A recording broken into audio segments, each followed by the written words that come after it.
वसुदेवसुतं देवं कंसचाणूरमर्दनं देवकी परमानन्दं कृष्णं वन्दे जगद्गुरुं मूकं करोति वाचालं पङ्गुं लङ्घयते गिरिं यत्कृपातमहं वन्दे परमानन्दमाधवम्. உத்திஷ்ட கௌந்தேய, சோக மோகத்தை அகற்றி சத்திரிய தர்மத்தின்படி யுத்தம் செய்வதே சிறந்தது. ஆகையால் யுத்தம் செய்வதற்கு எழுந்திரு என்று கட்டளையிட்ட எம்பெருமான் அந்த யுத்தம் செய்யும் பொழுது எப்பேற்பட்ட மனப்பான்மை இருக்க வேண்டும் என்பதை 38வது ஸ்லோகத்திலே விளக்குகின்றார். சுகதுக்கே சமே கிருத்வா லாபாலாபோ ஜயா ஜயோ ததோ யுத்தாய யுஜ்யஸ்வ நைவம் பாபமவாப்ஸ்யசி. ஜயா ஜயோ, வெற்றி தோல்விகளையும், லாபா லாபோ, லாப நஷ்டங்களையும், சுகதுக்கே, சுகதுக்கங்களையும், சமே கிருத்வா, சமமாக கருதி, ததக, அதற்கு பின், யுத்தாய, யுத்தம் செய்வதற்கு, யுஜ்வச, முனைவாயாக, ஏவம், இவ்வாறு யுத்தம் செய்வதால் பாபம், பாபத்தை ந வாப்ஸ்யசி, அடைய மாட்டாய். முன் ஸ்லோகத்தில் பரந்தாமன் பார்த்தனிடம், நீ யுத்தத்தில் வெற்றி பெற்றால் ராஜ்யபோகத்தை பெறலாம், ஒருவேளை யுத்தத்திலே இறந்தாலும் சொர்க்க போகத்தை பெறலாம் என்றார். ஆனால் அர்ஜுனன் முன்பே என்ன சொன்னான்? ஏதான் நஹந்துமிச்சாமி க்னதோபி மதுசூதன அபி த்ரைலோக்ய ராஜ்யஸ்ய ஹேதோ கிம் நோ மஹீக்ருதே. ஹே மதுசூதனா, இந்த உலக போகம் என்ன, 3 உலக ஆட்சியே எனக்கு கிடைக்கும் என்றாலும் துரியோதன், துச்சாதன் போன்றவர்களெல்லாம் அழிப்பதற்கு நான் விரும்பவில்லை. ந காங்கே விஜயம் கிருஷ்ண நச்ச ராஜ்யம் சுகானி ச. ஹே கிருஷ்ணா, நான் இந்த யுத்தத்திலே வெற்றி பெற்றுவதையோ, ராஜ்யத்தை பெறுவதையோ, சுகத்தை பெறுவதையோ விரும்பவில்லை என்றெல்லாம் கௌந்தேயன் கூறினார். இங்கு பரந்தாமன் பகருகின்றார். ஹே பார்த்த, ராஜ்யபோகத்தை நீ விரும்பாவிட்டாலும் உன்னுடைய சத்திரிய தர்மத்தின்படி நாட்டு மக்களின் நலனுக்காக யுத்தம் செய்வதுதான் சிறந்தது. சமபாவனுடன் யுத்தம் செய்ய வேண்டும். போரில் ஏற்படும் வெற்றி தோல்விகளினால் மனதில் விருப்பு வெறுப்போ இன்ப துன்பமோ உண்டாகக்கூடாது. சுகத்திற்கு ஹேதுவான லாபம், வெற்றி ஆகியவற்றில் விருப்பமும், துக்கத்திற்கு ஹேதுவான நஷ்டம், தோல்வி ஆகியவற்றில் வெறுப்பும் கொள்ளுதல் பாமரருடைய இயல்பாகும். இந்த ராகத்வேஷம்தான் மனிதனை கர்மத்திலே கட்டுப்படுத்துகின்றன. எனவே ராகத்வேஷம் இல்லாமல், அதாவது விருப்பு வெறுப்பு இல்லாமல், கர்மபலன் பற்றில்லாமல் நீ யுத்தம் செய்வதால் கர்மயோகி ஆகலாம். இவ்வாறு யுத்தம் செய்வதாலே நைவ பாபம் அவாப்ஸ்யசி, பாபத்தை அடைய மாட்டாய். பாபமேவ ஆஸ்ரய தஸ்மான் ஹத்தை தான் ஆததாயினக. இந்த ஆததாய்களாக இருக்கின்ற, அதாவது பெரும் பாவிகளாக இருக்கின்ற இந்த திருதராஷ்டிர புத்திரர்களை கொல்வதனாலே எங்களுக்கு பாபம் அல்லவா ஏற்படும்? கதம் நங்கேயம் அஸ்மாபிகி பாபாத் அஸ்மான் நிவர்த்திதும். இந்த பாபத்திலிருந்து விலகும் வழியை எப்படி நாங்கள் அறியாமல் போனோம்? அஹோ பத மகத் பாபம் கர்த்தும் வியவசிதாவயம் யத்ராஜ்ய சுகலோபேன ஹந்தும் ஸ்வஜனமுத்யதாக. அந்தோ, அரச போகத்திலே பேராசை கொண்டு உறவினரை அழிப்பது என்ற பெரிய பாபத்தை செய்ய துணிந்து விட்டோமே. இந்த பாபத்திலிருந்து மீள்வதற்கு என்ன செய்வது? நாம் யுத்தம் செய்ய மாட்டேன் என்றெல்லாம் அர்ஜுனன் கூறினான் அல்லவா?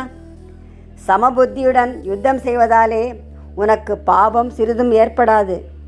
பயனில் இச்சை இல்லாமல் யுத்தம் செய்வது சத்திரியனின் கடமை என்ற எண்ணத்துடன், வெற்றி தோல்வியை சமமாக ஏற்கும் மனப்பான்மையுடன் யுத்தம் செய்வதால் நீ செய்யும் செயலினால் விளையும் நல்லதோ கெட்டதோ எதுவுமே உன்னை கட்டுப்படுத்தாது. கர்ம பந்தத்தினின்றும் நீ முற்றிலும் விடுபடுவாய். ஆகையினால் உனக்கு பாபம் வந்து சேராது என்று அருள்நாயகன் அருளினார். சுகதுக்கே சமே கிருத்வா लाभालाभो जयाजयो ततो युद्धाय युज्यस्व नैवं पापमवाप्स्यसि. சமபாவனுடன் யுத்தம் செய்யும்படி கட்டளையிட்ட கண்ணபிரான் கர்மயோகத்தை பற்றி விவரிப்பதற்கு முன்னுரையாக 39வது ஸ்லோகத்திலே கூறுகின்றார். ஏஷா தே விகிதா சாங்கே புத்திர்யோகேதி மாம் சுணு புத்யா யுக்தோ யயா பார்த்த கர்மபந்தம் பிரஹாஸ்யசி.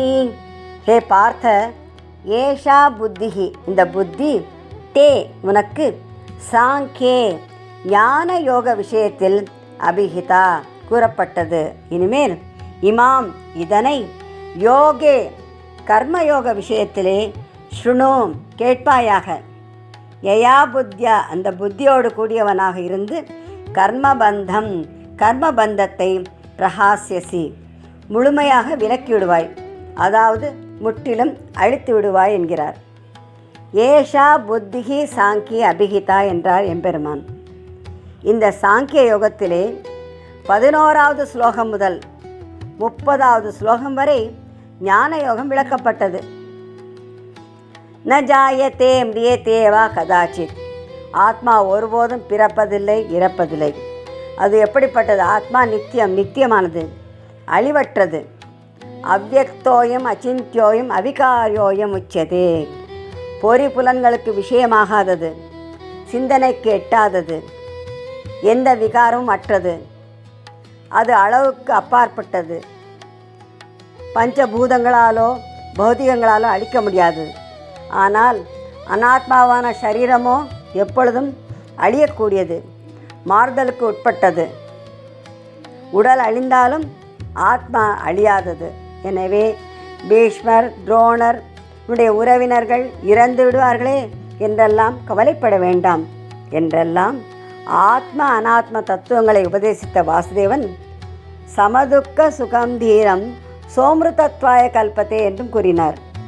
சுகதுக்கங்களிலே சமபாவனுடன் இருக்கின்ற தீரன் அமிர்தஸ்வரூபமான பரமாத்மாவை அடைவதற்கு ஏற்றவனாகிறான் என்று சொன்னார்.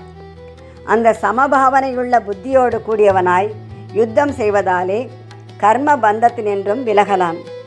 கர்ம யோகிக்கு எப்பேற்பட்ட சமபாவனை இருக்க வேண்டும் என்பதை பற்றியெல்லாம் உனக்கு விளக்கமாக பிறகு சொல்கிறேன் என்றும் பகவான் கூறினார். கர்மபந்தம் பிரகாசிசி என்றார். கர்மபந்தம் என்பதற்கு பொருள் என்ன?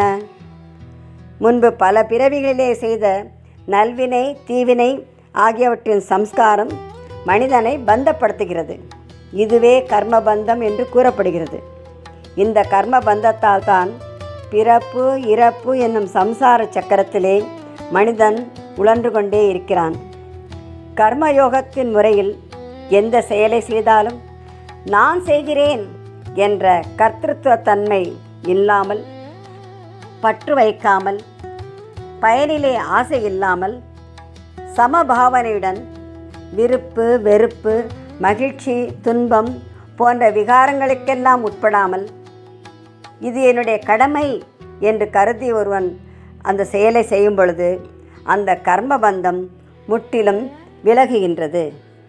ஏஷா தேபிஹிதா சாங்கே புத்திர்யோகேதி மாம் ஸ்ருணு புத்யா யுக்தோ யயா பார்த்த கர்மபந்தம் பிரஹாஸ்யசி.